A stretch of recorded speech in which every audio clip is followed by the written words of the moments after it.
Hi there. This video relates to Dr. John Mac Bradley, or Dr. Mac Bradley of Denver, Colorado. His offices currently are at 1777 South Harrison, number 805.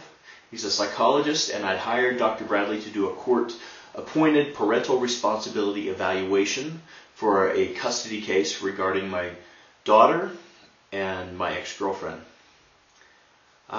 What happened was nothing short of bizarre. I have an entire list of grievances with Dr. Bradley. However, I'm going to limit them for legal reasons to very provable circumstances.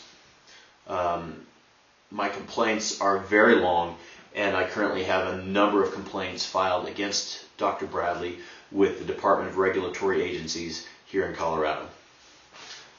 My first issue with Dr. Bradley is that he did not finish his report on time. How he could not know that this report needed to be done early is beyond me.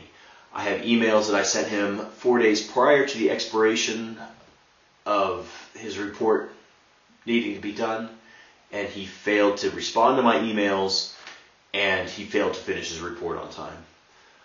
This was very aggravating. We then had to have a continuance, which Dr. Bradley contends was not his fault.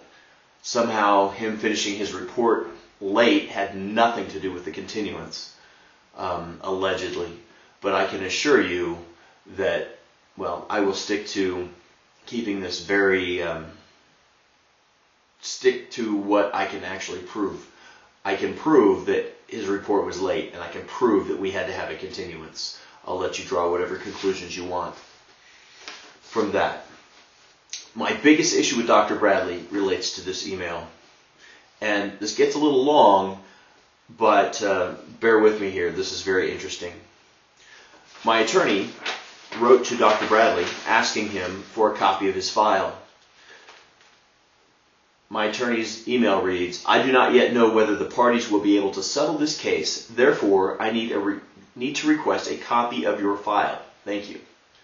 A copy of the file simply means his notes that he took and some other related issues, some things that he would have needed to copy and to send to us. Now that email was sent on the 23rd, the 23rd of July of 2012. That was 8 days before our hearing, which had then been postponed or rescheduled for the 31st of July. He had 8 days to do this. His response was, "Dear Mr. Johnson and Mr. Wilson, of course I will be happy to provide you with a copy of my file. Would you like one also, Mr. Wilson? The only problem is that I will not have time to do it before your hearing on the 31st. Assuming you would like a copy, Mr. Wilson, I would bill each of your clients 50% of my time to copy it. Unless you instruct me otherwise, I usually do not copy the pleadings I have received because you already have them. Further results from psychological tests are released only to another psychologist." Now, in case you missed out on this, he's basically offering at $200 an hour to copy these for us after our hearing, which, yes, would be pointless. We're asking him with 8 days' notice to send a copy of his files for our hearing, which he has been paid over $6,000, right at $6,000 at this point. He's billed $7,500 for this service at this time. Unfathomable how he can just refuse to send this, in my opinion. My attorney responds, "Concerning the file, not copying it until after the hearing is not going to work. I will still need a copy of your file this week. I agree that I do not need a copy of the pleadings. Thank you." We received no response to that email.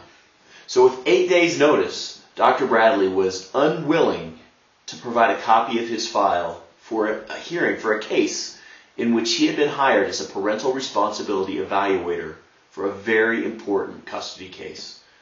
And he just took it upon himself to say, "Oh, I'm sorry, I'm just too busy to do that over the next 8 days. And just don't want to get it to you in that next 8 days. I've got it right there in black and white. I would not put this video out here if I didn't have the proof of what was said, because I would then face legal ramifications in a civil court from Dr. Bradley. Dr. Bradley, if you would like to sue me for this, that's fine. You know I have proof of this email. So folks, if you've watched this video and you still want to use Dr. Bradley as your psychologist, the choice is yours. If you'd like more insight into what happened, please feel free to call me. My phone number's right here. I'd be more than happy to talk to you and discuss my experience with Dr. Bradley.